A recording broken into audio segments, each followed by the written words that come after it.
How are quantum error correction codes implemented? Have you ever wondered how quantum computers manage to keep their information intact despite the challenges of errors? The answer lies in quantum error correction codes.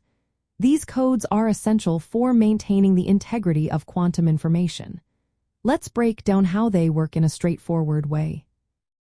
First, quantum error correction codes, often referred to as QEC, encode the information of a single logical qubit into multiple physical qubits.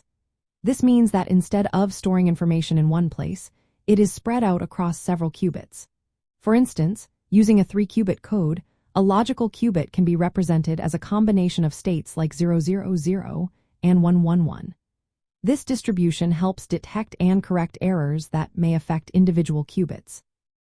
Next, we have the process of syndrome measurement. This is a clever method that allows the system to check for errors without directly measuring the quantum information itself.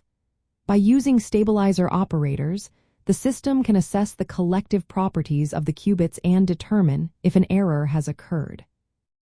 Once an error is detected, the system moves on to error detection and correction.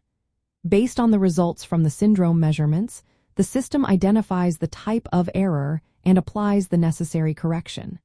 This can happen in real time, which is a significant advantage.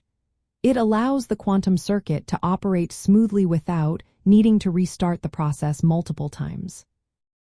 There are several types of quantum error correction codes, with surface codes and toric codes being among the most popular. These codes arrange qubits in a lattice structure and utilize overlapping stabilizer measurements to efficiently detect errors. Other codes include CSS codes and high-rate quantum low-density parity check codes, which aim to improve the ratio of logical to physical qubits. However, implementing quantum error correction codes is not without its challenges. It requires precise control over many qubits and the ability to perform quick and accurate syndrome measurements. Real-time feedback is also essential for effective error correction. Currently, quantum hardware often includes frameworks that automate the application of these codes and simulate environments with noise to assess their effectiveness.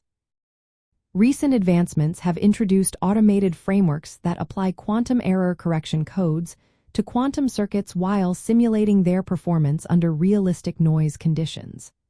Machine learning techniques, such as reinforcement learning, are also being explored to optimize error correction codes for specific hardware setups.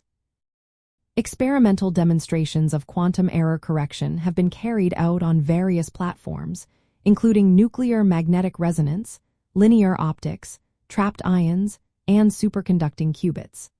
The focus is shifting towards developing more efficient codes that requiring fewer physical qubits per logical qubit, which is vital for scaling up quantum computers.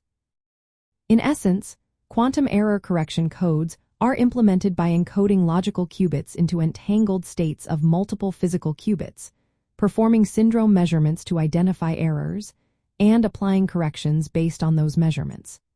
This process relies on sophisticated quantum circuits and real-time feedback, supported by ongoing research to optimize these codes for different quantum hardware platforms.